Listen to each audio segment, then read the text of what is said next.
إن الحمد لله نحمده ونستعينه ونستغفره ونؤمن به ونتوكل عليه ونعوذ بالله من شرور أنفسنا ومن سيئات أعمالنا من يهده الله فلا مضل له ومن يضلله فلا هادي له ونشهد أن لا إله إلا الله وحده لا شريك له ونشهد أن سيدنا وسندنا ونبينا ومولانا محمدا عبده ورسوله أما بعد قال الله تبارك وتعالى في القرآن المجيد والفرقان الحميد أعوذ بالله من الشيطان الرجيم بسم الله الرحمن الرحيم تبارك الذي بيده الملك وهو على كل شيء قدير صدق الله العظيم وصدق رسوله النبي الكريم ونحن على ذلك من الشاهدين والشاكرين والحمد لله رب العالمين. محترم سامعین کرام، السلام علیکم ورحمۃ اللہ وبرکاتہ. اللہ تبارک و تعالی نے ہمیں جو زندگی عطا کی ہے، یہ زندگی ایک امتحان کے لیے اللہ نے ہمیں عطا کی ہے، تاکہ بندوں کو دیکھ سکے کہ وہ کیسے اعمال کرتے ہیں، تاکہ بندوں کو دیکھ سکے کہ وہ کس کو راضی کرتے ہیں، تاکہ وہ بندوں کو دیکھ سکے کہ وہ اپنا مقصد کس کو بناتا ہے. محترم سامعین، اللہ تبارک و تعالی نے ہم تمام کو بے شمار نعمتوں سے نوازا ہے. اگر ہم اپنی زندگی میں خود غور کریں تو آپ کو پتہ چل جائے گا کہ اللہ نے آپ کو کیسی کیسی نعمتوں سے نوازا ہے. اللہ نے آپ کو بے پناہ حسن سے نوازا ہے. اللہ نے آپ کو آنکھوں کی دیکھنے کی طاقت سے نوازا ہے. اللہ نے آپ کے کانوں کو سننے کی طاقت سے نوازا ہے. اللہ نے آپ کو ہاتھ اور پاؤں دیے ہیں، یہ اللہ کی نعمت ہے. تو اللہ تبارک و تعالی نے ہر کسی کو بے انتہا نعمتوں سے نوازا ہے. گویا انسان سر کے بال سے لے کر پاؤں کے ناخن تک اس اللہ کی نعمتوں میں ڈوبا ہوا. محترم سامعین، اگر آپ اپنے حال پر غور کریں یا اپنے زندگی پر غور کریں تو آپ کو پتہ چلے گا کہ اللہ تبارک و تعالی نے آپ کو جس حال میں بھی رکھا ہے وہ سب سے بہترین حال ہے. اللہ بخوبی جانتا ہے کہ آپ کو کیا دینا ہے، کب دینا ہے، کیسے دینا ہے، وہ اللہ تبارک و تعالی آپ کو دیتا جا رہا ہے. محترم سامعین، اللہ تبارک و تعالی نے ہمیں بے شمار نعمتیں دی ہیں. اس میں سے اللہ تبارک و تعالی نے ہمیں صحت دی ہے، یہ اللہ کی نعمت ہے. اللہ نے ہمیں اولاد دی ہے، یہ اللہ کی نعمت ہے. اللہ نے ہمیں ماں باپ دیے ہیں، یہ اللہ کی نعمت ہے. اللہ نے ہمیں بھائی اور بہن دیے ہیں، یہ اللہ کی نعمت ہے. اللہ نے ہمیں دوست دیے ہیں، یہ اللہ کی نعمتیں ہیں. تو اللہ تبارک و تعالی نے آپ کو دولت دی ہے، یہ بھی اللہ کی نعمتیں ہیں. لیکن ہم تمام کی یہ شکایت ہوتی ہے کہ ہماری دولت میں برکت نہیں ہے، ہماری زندگیوں میں برکتیں نہیں ہیں، ہماری اولاد ہماری بات نہیں سنتی، ہمارے مال میں اللہ تعالیٰ نے برکت نہیں دی. محترم سامعین کرام، یاد رکھنا اللہ تبارک و تعالیٰ نے بھی کچھ اصول بنائے ہیں جس کے اوپر اگر آپ عمل کریں گے تو اللہ تبارک و تعالیٰ آپ کی زندگیوں میں بے شمار برکتیں عطا کرے گا. آج کی دنیا میں ایسا کوئی نہیں ہے جو اللہ کی برکت کا محتاج نہ ہو. ہر کوئی اللہ تعالیٰ کی طرف سے برکت کا محتاج ہے. اب دیکھیے، آپ اکثر و بیشتر اپنے زمانے میں لوگ لاکھوں روپے کما لیتے ہیں اور کروڑوں روپے کما لیتے ہیں، لیکن ان کے پاس وہ دولت ٹکتی نہیں ہے. ان کے پاس اتنی دولت ہونے کے بعد بھی ان کے دل کو سکون نہیں ہوتا. ان کے پاس اتنی دولت ہونے کے باوجود بھی انہیں راتوں میں نیند نہیں آتی. تو محترم سامعین، اللہ تبارک و تعالی نے برکت جو رکھی ہے اس کے راستے بھی بتائے.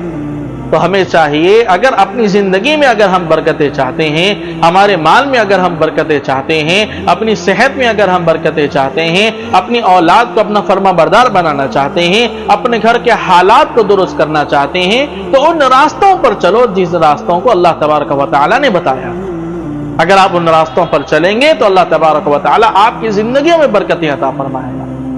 تو برکت اگر آپ کو زندگی میں چاہیے تو اس کے لیے سب سے پہلے آپ کو تقوی اختیار کرنا پڑے گا. سب سے پہلے آپ کو تقوی اختیار کرنا پڑے گا.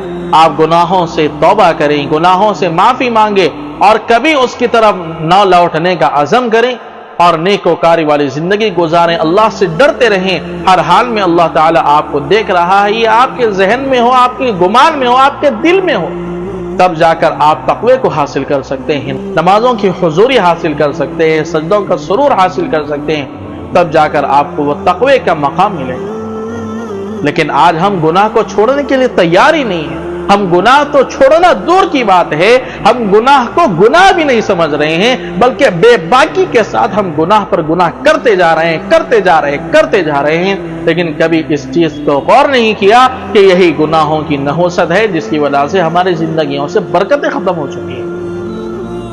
تو محترم سامعین، سب سے پہلے آپ کو تقوی اختیار کرنے کی ضرورت ہے، گناہوں سے توبہ کرنے کی ضرورت ہے، اللہ سے معافی مانگنے کی ضرورت ہے. اللہ تبارک و تعالیٰ سے توبہ کرنے کے بعد ہمارا یہ حال ہو کہ جس طرح سے دودھ نکلنے کے بعد واپس تھنوں میں جانا مشکل ہو، اسی طرح سے توبہ کرنے کے بعد ہم گناہ کی طرف جانا ہمارا مشکل ہو جائے. تو محترم سامعین، سب سے پہلی چیز ہمیں تقوی کی ضرورت ہے. اگر ہمارے زندگیوں میں تقوی آ جائے گا تو اللہ تبارک و تعالیٰ کی طرف سے برکتیں نازل ہو جائیں گی. اور دوسری چیز جس کی ہمیں زیادہ ضرورت ہے وہ یہ ہے کہ ہم کثرت سے اللہ کو یاد کریں. کثرت سے جتنا زیادہ ہو سکے ہم اس اللہ کو یاد کریں. ہماری زبان پر بھی اللہ ہو، ہمارے دل میں بھی اللہ ہو. اللہ تعالیٰ قرآن کریم میں فرماتا ہے تبارک الذی بیدہ الملک، پاک ہے وہ ذات جو ملک کا بادشاہ ہے، جو سارے جہاں کا بادشاہ ہے. تو اللہ کا نام برکت والا ہے، اللہ کی ذات برکت والی ہے.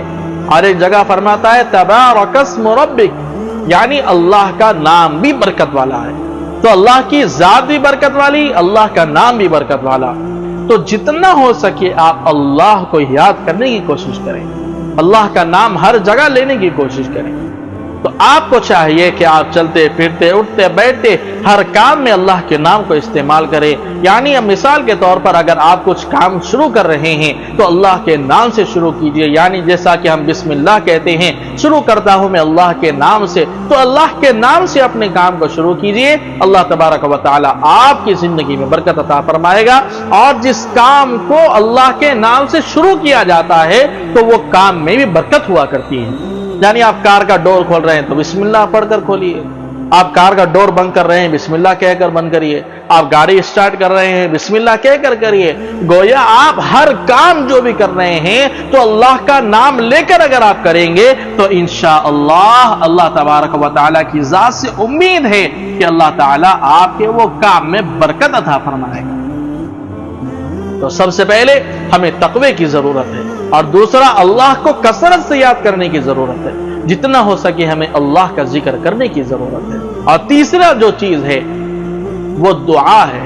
ہمیں چاہیے کہ ہم اللہ سے دعا کریں کہ اے اللہ ہماری زندگیوں میں برکتیں عطا فرما، ہماری صحت میں برکت عطا فرما. آپ کو جن جن چیزوں میں اللہ کی برکت چاہیے اس برکت کو اللہ سے مانگنا چاہیے. اور دعا کے اندر بھی دو چیزیں ہیں، ایک تو اللہ سے مانگنا اور دوسرا ہے دعا کو لینا. یعنی دعا مانگنا الگ ہے اور لوگوں سے دعاؤں کو لینا الگ ہے. اب اس کو سمجھنے کے لیے میں مثال پیش کرتا ہوں کہ اگر آپ ماں باپ کی خدمت کر رہے ہیں، اگر کوئی اولاد اپنے ماں باپ کو راضی کرتی ہے تو ماں باپ اسے دعائیں دیا کرتی ہیں. تو جو دعائیں ماں باپ دیتے ہیں اسے کہتے ہیں دعاؤں کو لینا. اگر آپ کسی کی خدمت کرتے ہیں تو وہ آپ سے خوش ہو جاتا ہے تو آپ کو بدلے میں دعائیں دیتا ہے، تو اسے کہتے ہیں دعائیں لینا. تو یہ جو دعائیں ملا کرتی ہے ان دعاؤں کی برکت بھی آپ کی زندگی میں آ جاتی ہے. تو آپ کو چاہیے کہ آپ لوگوں کی ہمدردی کریں، لوگوں کے ساتھ غمخواری کریں اور ان سے دعائیں لیں. اگر آپ کے ماں باپ زندہ ہیں تو ان کی خدمت کریں اور ان سے دعائیں لیں. آپ کو چاہیے کہ آپ ہمیشہ یہ کوشش کریں کہ آپ کسی نہ کسی سے دعائیں لینے کی کوشش کریں. حضرت انس رضی اللہ عنہ حضور اکرم صلی اللہ علیہ وسلم کی خدمت کیا کرتے تھے، اور حضور اکرم صلی اللہ علیہ وسلم نے حضرت انس کو ایسی دعائیں عطا کی ہیں، ایسی دعا حضور اکرم صلی اللہ علیہ وسلم نے دی ہے اور ارشاد فرمایا ہے کہ اللہ تعالیٰ تیری جان میں، تیری مال میں، تیری اولاد میں برکت عطا فرما۔ اللہ تبارک و تعالیٰ نے حضور اکرم صلی اللہ علیہ وسلم کی اس دعا پر مجھے ایسی برکت عطا کی ہے کہ میں خود اپنی آنکھوں سے اپنے نواسوں، اپنے پوتوں کو دیکھ چکا ہوں۔ اللہ تبارک و تعالیٰ نے انہیں ایسی اولاد سے نوازا اور ایسی صحت سے نوازا، اور اللہ تبارک و تعالیٰ نے ان کو دولت بھی ایسی عطا فرمائی کہ حضرت انس رضی اللہ عنہ فرماتے ہیں کہ حضور اکرم صلی اللہ علیہ وسلم کی دعاؤں کا صدقہ تھا، کہ حضور اکرم صلی اللہ علیہ وسلم کی دعاؤں کا یہ اثر تھا کہ انس رضی اللہ عنہ فرماتے ہیں کہ اللہ نے مجھے ایسی دولت عطا کی کہ جس کلہاڑے سے ہم جھاڑ کاٹتے ہیں اس کلہاڑے سے میں سونے کے اینٹوں کو توڑا کرتا تھا۔ تو سوچیے آپ، اللہ تبارک و تعالیٰ نے حضور اکرم صلی اللہ علیہ وسلم کی دعاؤں کی وجہ سے حضرت انس کو کیسے نوازا ہوگا۔ کیا فرمایا انہوں نے کہ جس کلہاڑے سے ہم جھاڑ کاٹتے ہیں اس کلہاڑے سے میں اپنے گھر کے سونے کے اینٹ کو توڑتا ہوں۔ آپ تصور کر کے دیکھیے کہ اللہ نے انہیں کیسے نوازا تھا۔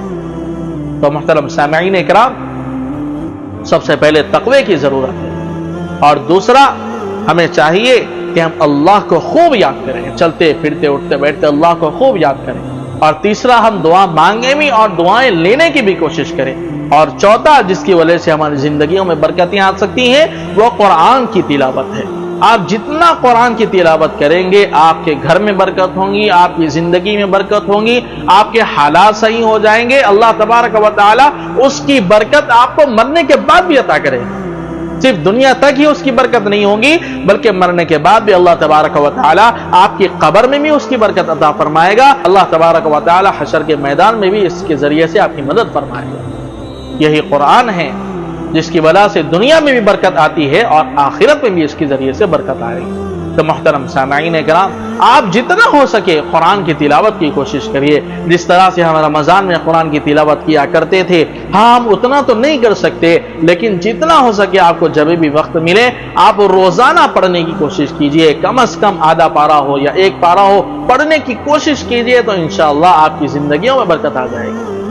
ہاں، اگر آپ الگ سے وقت نہیں نکال سکتے تو میں آپ کو یہ مشورہ دیتا ہوں کہ آپ جو فرض نمازیں ادا کرتی ہیں اس میں تھوڑی دیر پہلے آ جائیں، تھوڑی دیر پہلے آپ فرض نمازوں کے لیے آ جائیں اور وہاں پر قرآن کی تلاوت کریں۔ نماز سے پہلے ہو یا نماز کے بعد ہو، انشاءاللہ 5 نمازوں کے اگر آپ پابندی کریں گے تو انشاءاللہ ایک دن میں آپ کا 1 پارہ بھی ہو سکتا ہے، 2 پارے بھی ہو سکتے ہیں، 3 پارے بھی ہو سکتے ہیں، اور اگر کوئی حافظ ہے تو اس کے 5 پارے بھی ہو سکتے ہیں 5 نمازوں کے اندر۔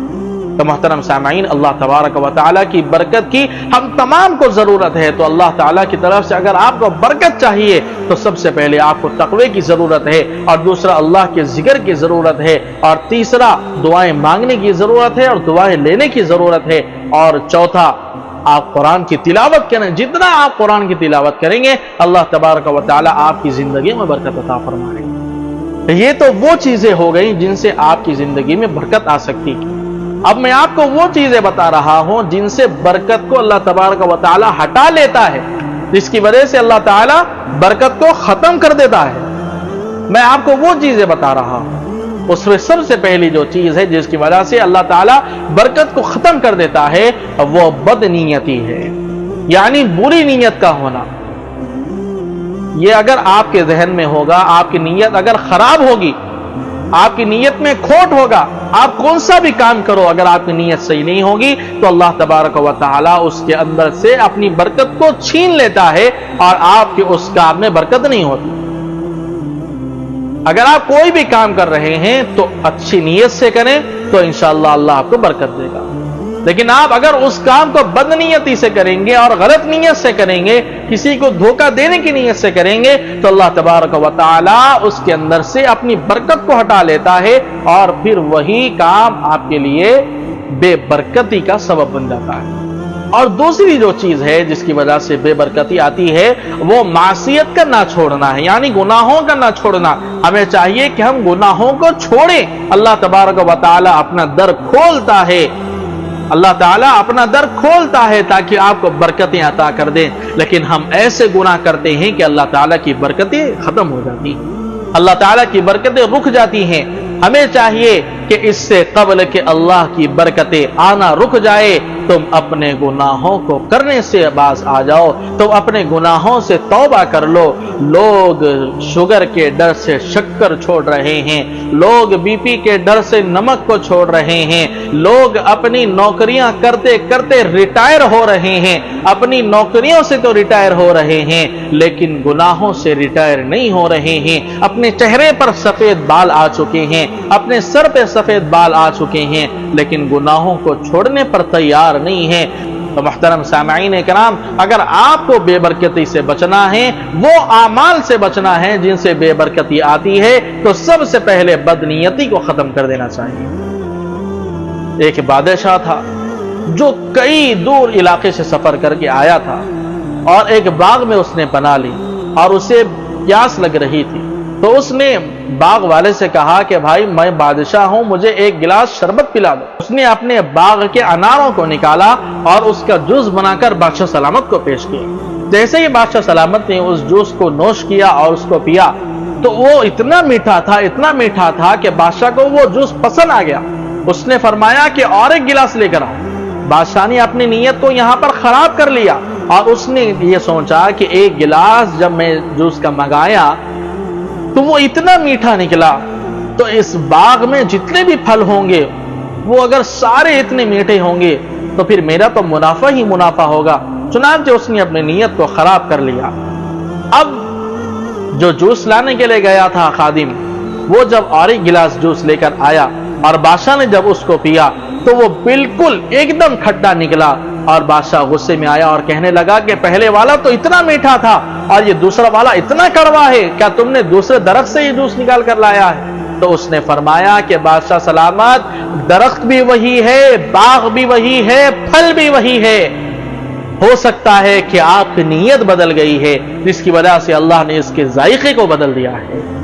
تو محترم سامعین اکرام، جب ہماری نیتیں بدل جاتی ہیں، جب ہماری نیتوں میں کھوٹ ہوتا ہے تو اللہ تبارک و تعالی اس میں سے اپنی برکت کو کھینچ لیتا ہے، جس کی وجہ سے ہماری زندگیوں میں برکتیں ختم ہو جاتی ہیں۔ تو محترم سامعین اکرام، اگر آپ کو بے برکتی سے بچنا ہے تو سب سے پہلے بدنیتی سے آپ کو توبہ کرنا پڑے گا۔ وہ اعمال جن سے بے برکتی آتی ہے اس میں سب سے پہلے یہ ہے کہ آپ اپنی بدنیتی کو ختم کریں، اور دوسرا یہ ہے کہ آپ گناہوں کو چھوڑیں۔ گناہوں کی وجہ سے اللہ تبارک و تعالی برکتوں کو اپنی زندگی سے نکال دیتا ہے۔ اور تیسری اور چوتھی چیز یہ ہے کہ خواتین اپنے پردے کو نہ چھوڑیں۔ جب ایک خاتون بے پردہ ہو جاتی ہے، جب ایک عورت بے پردہ ہو جاتی ہے تو اللہ تبارک و تعالی اس عورت کی زندگی سے برکتوں کو نکال لیتا ہے، چنانچہ اس کا شوہر ہی اس سے راضی نہیں ہوتا۔ اللہ تعالیٰ کی سب سے پہلی برکت کو نکالنے کی علامت یہ ہے کہ اس کا شوہر ہی اس سے راضی نہیں ہوتا، وہ دوسری جگہ جا کر اپنی نگاہوں کو گرم کرتا ہے، وہ دوسروں کے اوپر اپنی نگاہیں ڈالتا ہے۔ اس کی اصل وجہ یہی ہے کہ عورت بے پردہ ہو جاتی ہے، جس کی وجہ سے اللہ تبارک و تعالیٰ اس کے اندر سے سکون کو نکال لیتا ہے، اس کے اندر سے برکت کو نکال لیتا ہے، پھر اس کے شوہر کو سکون نہیں ملتا۔ جو سکون برکت میں ہوا کرتا ہے وہ سکون ان سے چھین جاتا ہے۔ تو بے پردگی سے بھی اللہ تبارک و تعالیٰ برکت کو چھین لیتا ہے۔ اور چوتھی چیز جس سے اللہ تعالیٰ بے برکتی کو لاتا ہے وہ ہے بد نگاہی۔ آپ جتنی بد نگاہی کرتے ہیں، آپ ان آنکھوں کو جتنا بے حیا کرتے ہیں، غیر محرم پہ آپ جتنی نگاہیں ڈالتے ہیں، اللہ تبارک و تعالیٰ اس بد نظری کی وجہ سے آپ کی زندگی سے برکتوں کو چھین لیتا ہے۔ تو محترم سامعین کرام، یہ چار اعمال وہ اعمال ہیں جن سے بے برکتی آتی ہے۔ سب سے پہلی جو چیز ہے وہ بدنیتی ہے۔ آپ کی اگر نیت خراب ہوگی تو اللہ تعالیٰ برکت کو اٹھا لے گا۔ اور دوسرا، اگر آپ گناہوں پر قائم رہیں گے تو اللہ تعالیٰ برکتوں کو اٹھا لے گا۔ تیسری چیز، عورت اگر بے پردہ ہوگی تو اللہ تعالیٰ اس کی زندگی سے برکتوں کو اٹھا لے گا۔ اور چوتھی چیز یہ ہے کہ اگر آپ کی آنکھیں بے حیا ہو جائیں تو اللہ تبارک و تعالیٰ اس کے ذریعے سے بھی اللہ تعالیٰ برکتوں کو نکال لیتا ہے۔ محترم سامعین کرام، آج کے اس بیان میں میں نے یہی بتایا ہے کہ وہ چیزیں بتائی ہیں جن سے برکتیں آتی ہیں اور وہ چیزیں بھی بتائی ہیں جن سے بے برکتی ہوتی ہے۔ آپ کوشش کریں، اللہ تبارک و تعالیٰ نے ہمیں برکت کے جو راستے بتائے ہیں اس پر اگر ہم چلیں گے تو انشاءاللہ ہماری مال میں، ہماری جان میں، ہماری اولاد میں، ہمارے ہر عمل میں اللہ تعالیٰ برکت دے گا۔ دکھنے میں پیسے تھوڑے ہوں گے لیکن کام بہت سارے ہوں گے۔ ہوں گے۔ اور جب اللہ تعالیٰ بے برکتی دیتا ہے تو دکھنے میں لاکھوں کروڑوں کا انبار ہوگا لیکن اللہ تعالیٰ کی برکت نہیں ہوگی۔ محترم سامعین کرام، اللہ تعالیٰ سے میں دعا کرتا ہوں کہ اللہ تبارک و تعالیٰ ہمیں ان راستوں پر چلنے کی توفیق عطا فرمائے جن راستوں پر چلنے سے اللہ کی برکت آتی ہے، اور اللہ سے دعا کرتا ہوں کہ اللہ تعالیٰ ہمیں ان راستوں سے بچائے جن راستوں پر چلنے سے ہماری زندگیوں میں بے برکتی آتی ہے۔ اللہ تعالیٰ ہمیں کہنے اور سننے سے زیادہ عمل کی توفیق عطا فرمائے۔ آمین یا رب العالمین، وآخر دعوانا ان الحمد للہ رب العالمین۔